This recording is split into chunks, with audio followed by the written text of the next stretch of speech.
Hey everybody, it's Jason Blaha here. Now that my two obligatory informative videos are done for the day, it's time to talk about current events in the online fitness community. And someone has awared me, a loyal subscriber has awared me, of the fact that Scott Herman said something in a long video he did the other day.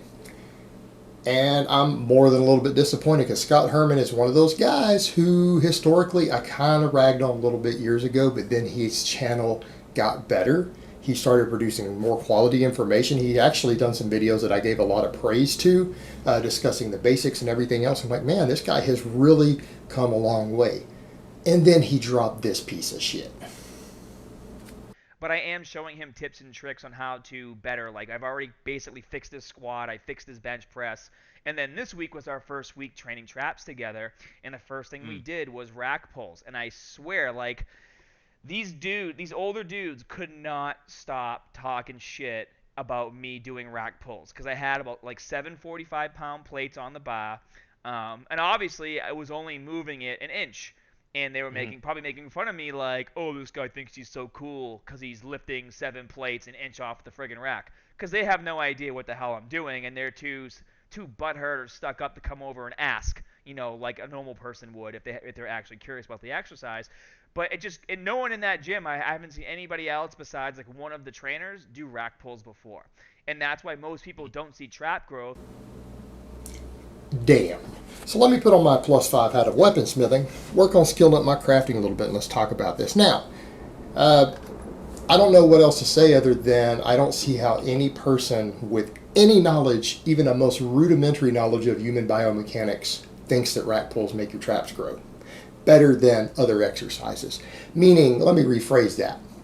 I don't see how anyone with a basic knowledge of biomechanics or who can look at exercise science thinks that rack pulls can even stimulate the same amount of growth basic exercises do. So Scott, I'm going to be honest with you because I know you've responded when I've been positive or negative to you in videos. This is probably the dumbest thing I've ever heard you say. I'm going to be honest with you, bro. This is the most stupid thing I've ever heard you say. And you've actually said some really smart stuff in the past, in the last year. And no, I'm not talking about what you're thinking of as traditional lightweight trap exercises. If you look at what's out there, what builds traps? Rows, standing presses, deadlifts, all that stuff will build your traps up. If you want big traps, get strong at the basics. Unless you are just extremely genetically ungifted in the traps, and I know of some people who do lift these sort of numbers who struggle with traps because of their genetics. But if you get your deadlift up to 550 plus, you get your standing press up over 200 pounds, get your rows from the floor to 275 plus for reps, you will have traps even as a natural. You will have traps without doing any rack pulls, without doing any shrugs. And that's the other point. When it comes over to things like shrugs, it's that people don't do them heavy. Like you're talking about in this video, he says, what's the fake Natties using the little light 50-pound dumbbells? Yeah, because they're using the little 50-pound light dumbbells for a very, very strong muscle. Traps should be able to lift a lot more. I mean, realistically, most guys I know with pretty good sized traps, when they do shrugs, should be able to crank out 10 reps with 315 for a full range of motion on a shrug, right? They can shrug pretty heavy weight. In fact, I'll go so far as to say that lifters I've known who have really big traps, they can usually do reps with 405 or more, or even 500 pounds for full shrugs on a bar, right? That's pretty normal for guys with big traps. You should be able to probably shrug more than you deadlift. So yes, obviously little 50-pound dumbbells aren't going to get the job done. I guess maybe if you did 1,000 reps. But the point is rack pulls.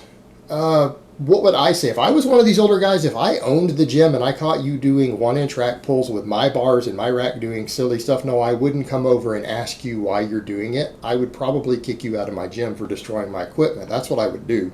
So you're sitting there talking about, well, these guys are just butthurt because they don't know what I'm doing. Have you ever considered that a lot of guys with a lot of training experience who are well-read know that this is a gimmicky piece of crap exercise already? They're looking at you not because they don't know what you're doing. They're looking at you because they think you're a dumbass who caught on to one of these silly trends who doesn't understand biomechanics. That's why they're looking at you that way, Scott. Like, yeah, you can tell I'm disappointed because you were promoting strong basics for a while. Strong basics, big movements, full range of motion compound movements, and then, if you need some curls and other stuff, throw them in. It's beautiful. That's reality. That's the truth. This is a fluffy show-off exercise. Even Dr. Mike Israetel jumped in that the other day and said for hypertrophy, it's almost worthless. It is almost a worthless exercise for hypertrophy. Worthless. And when we start talking about range of motion, we know when studies are done and people lift heavier weight by cutting the range of motion in half, they gain less muscle mass. In other words, even if you can add 400 pounds to the bar, when you do half reps on an exercise and it's looked at in studies, the people gain less muscle even doing sets to failure when they're doing half reps on these exercises versus full range of motion. It's been done in multiple studies. You gain less muscle. And then people say, yeah, but you're overloading and stretching the traps. Since when has stretch overload ever been found to produce equal muscle growth or more to longer ranges of motion? It's never been. Not saying it doesn't stimulate some growth, but it doesn't. People are like, yeah, but it's more weight being pulled on it than a deadlift. People are, again, equating more weight with more tension. Look at the angles. When people are doing rack pulls, is anybody doing a hip hinge? Are you bending all the way over and pulling, or are you already upright and pulling a couple inches? And I want people to let that sink in. Let's say you can pull 500 from the floor and you can do 800 on the range of motion you're doing on rack pulls, but you're completely upright. You do know you're working less trap stabilizing it that way. I want people to understand this. Part of what your traps do, yes, is stabilize your scapula. That's part of what they do. You do know that they're put under more tension when you're bent over, right? In other words, just holding it at the top, not shrugging it, but holding it at the top and only moving a couple inches versus having to bend over and your traps have to hold the scapula from pulling apart. You do know 500 pounds off the bottom of the floor on a conventional deadlift actually requires the traps to work harder as a stabilizer than just hanging 800 pounds at the top when you're already at lockout. It's actually, there's more stabilization involved. The traps actually have to work harder and more of the fibers through the traps would actually be involved. So even if you wanted to maximize this isometric stretch, whatever people think they're doing, by actually having to do a hip hinge where, you start somewhat bent over, your traps actually have to work much, much, much harder. You're actually doing less work for the traps. You're doing less work for the traps. This is absolutely ridiculous. It's absolutely ridiculous. And what's this obsession with traps anyways? They're one muscle. They're a muscle that is used in almost all of your basic compound movements. If you are doing heavy overhead pressing, if you are doing heavy deadlifts, if you are doing heavy rows, if you are doing heavy pull-ups, your traps are being worked to death already. Every single function and angle and plane of the trap is being hit with a heavy weight if you are doing all of those lifts with heavy weights and getting strong on them. The traps are already doing all of their functions. This little hang at the top, which again only even utilizes one of the stabilization roles the traps have, is an inferior training stimulus. I don't care how much weight you think you're hanging at the top, the traps aren't doing more work. They're not doing more work, they're doing less work than if you actually pulled the 500 completely from the floor and had to use a hip hinge. I mean, this is just basic physics and angle. It's just, if you just look at the structure of the traps and the skeleton, this should be blaringly obvious.